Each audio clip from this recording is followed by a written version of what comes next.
আমরা এগিয়ে যাচ্ছিলাম।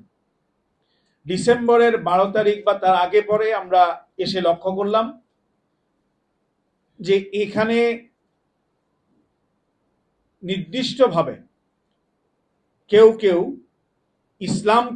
ইসলামকে বেসমেন্ট করে, যেই ইসলামকে ভিত্তি করে আমরা এই সমঝোতা করেছিলাম, সেই ইসলামটাকে এখান থেকে ভিনদেশি কিছু প্রেসক্রিপশনে অথবা নির্দেশনায় একটি দল এখান থেকে এটাকে সরিয়ে দিতে চাচ্ছেন এবং অন্যরা এখানে মুখ বন্ধ করেছিলেন। আমরা তখন, যেহেতু আমাদের ভিত্তি ছিল ইসলামকে প্রতিনিধিত্ব করার বিষয়টাকে সামনে নিয়েই আমরা এগিয়েছিলাম এবং জনগণের সাথে, ভোটারদের সাথে আমরা এই বিষয়টা নিয়ে প্রতিশ্রুতিবদ্ধ ছিলাম, যার জন্য আমরা আমাদের বিবেকের তাড়নায় ইসলামকে প্রতিনিধিত্ব করার টার্গেট নিয়েই আমরা সেখান থেকে বেরিয়ে এসে এককভাবে নির্বাচনের সিদ্ধান্ত নিই।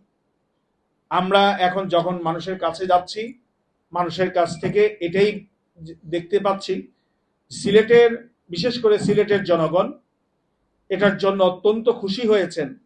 তারা যেই আশা এবং আকাঙ্ক্ষা নিয়ে ইসলামপন্থীদের দিকে তাকিয়েছিলেন, সেই আশা এবং আকাঙ্ক্ষার মধ্যে কিছুদিনের জন্য চির ধরেছিল, ফাটল ধরেছিল, যখন একটা নির্দিষ্ট দলের পক্ষ থেকে সেই সমঝোতার থাকাকালীন অবস্থায় বক্তব্য এসেছিল যে আমরা ইসলামকে রাষ্ট্রীয় ক্ষমতায় নেওয়ার জন্য কাজ করছি না, আমরা বিদ্যমান আইনকেই স্টাবলিশমেন্ট করে কাজ করব। তখন মানুষ একটু আশাহত হয়েছিলেন এবং পরবর্তীতে যখন পীর সাহেব চরমনাই ঐতিহাসিক সিদ্ধান্তের মাধ্যমে বাংলাদেশের ওলামা একরাম, হক্কানি ওলামা একরামদের সমর্থন নিয়ে এককভাবে ইসলামকে প্রতিনিধিত্ব এবং রাষ্ট্রীয় ক্ষমতায় নেওয়ার স্বার্থ নিয়ে সামনে এসেছেন, তখন মানুষ এটাকে আশান্বিত হয়েছেন। বিশেষ করে আমাদের ওলামা একরাম যারা আছেন তারা সাধুবাদ জানিয়েছেন এবং আমাদেরকে গ্রহণ করেছেন।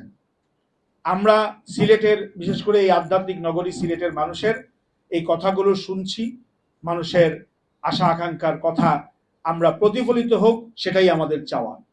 আমরা মানুষের দাঁড়ে দাঁড়ে যাচ্ছি, একেবারে তৃণমূলে আমরা যাওয়ার চেষ্টা করছি। বিশেষ করে রোড আটকিয়ে বা যানজট সৃষ্টি করে, যানজট করে যে কোনো ধরনের প্রোগ্রাম থেকে আমরা নিজেদেরকে বাহিরে রাখছি।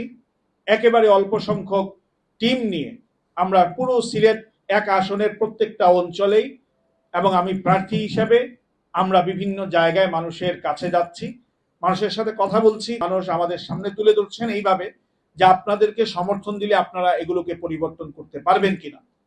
আমরা মানুষকে এটাই আশ্বস্ত করে আসছি এবং তাদের সাথে ওয়াদাবদ্ধ হয়ে আসছি যে আমরা যেই আদর্শটাকে সামনে নিয়ে এগিয়ে যাচ্ছি, সেই আদর্শ 1400 বছর থেকে যেখানেই প্রতিষ্ঠিত হয়েছে, কোথাও সেই আদর্শ বিফলে যায়নি, ফেল করেনি, সব সময় সফলতা দেখিয়েছে।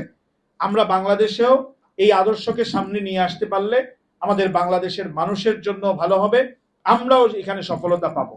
দ্বিতীয়ত আমরা বলছি, আমি প্রার্থী হিসাবে এবং আমার দল ইসলামী আন্দোলন বাংলাদেশ বিগত করোনাকালীন সময়, বিগত বন্যার সময় সিলেটের যখন ট্যাক্স বর্ধনের সিদ্ধান্ত নেওয়া হয়েছিল বিগত সিটি কর্পোরেশনের অবৈধ মেয়র কর্তৃক, তখনও মানুষের পাশে থেকে আমরা আন্দোলন করে সেটাকে বন্ধ করেছিলাম। সিলেটের গ্যাস, তেল, বিদ্যুৎ সর্ববিষয়ে যখনই যেখানে মানুষের উপরে যে কোনো ধরনের অন্যায় অবিচার হয়েছে, আমরা সেখানে মানুষের কাছে ছুটে গিয়েছিলাম। আমরা সিলেট সিটি কর্পোরেশন নির্বাচনে মানুষের কাছে গিয়ে নির্বাচনকালীন বিষয়ে তাদের সাথে কথা বলেছিলাম। অনেকে জিজ্ঞেস করছেন যে আমরা সিটি কর্পোরেশন নির্বাচন থেকে কেন সরে গিয়েছিলাম বা কি বিষয় আশয় এখানে ছিল।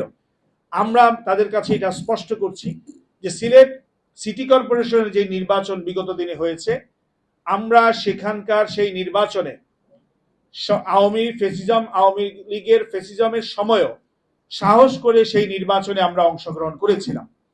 বিভিন্ন বাধা বিপত্তি আমরা মারিয়ে সেগুলোকে পিছনে রেখে এবং সেগুলোকে সহ্য করে আমরা সিলেটের মানুষের দ্বারে দ্বারে যেতে সক্ষম হয়েছিলাম।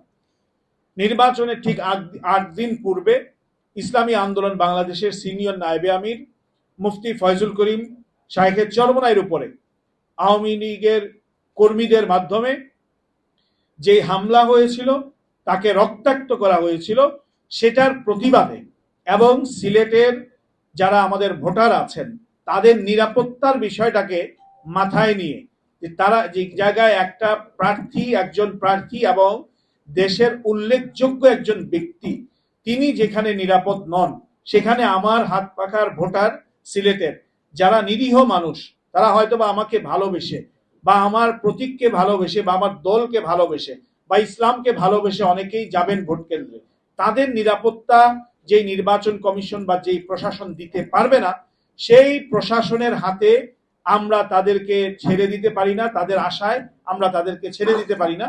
আমরা এই প্রতিবাদ স্বরূপ এবং এই নিরাপত্তার বিষয়টাকে আমাদের আমলে নিয়ে সেই নির্বাচন থেকে 8 দিন পূর্বে আমরা সরে গিয়েছিলাম, আমাদের নির্বাচন প্রত্যাহার করেছিলাম।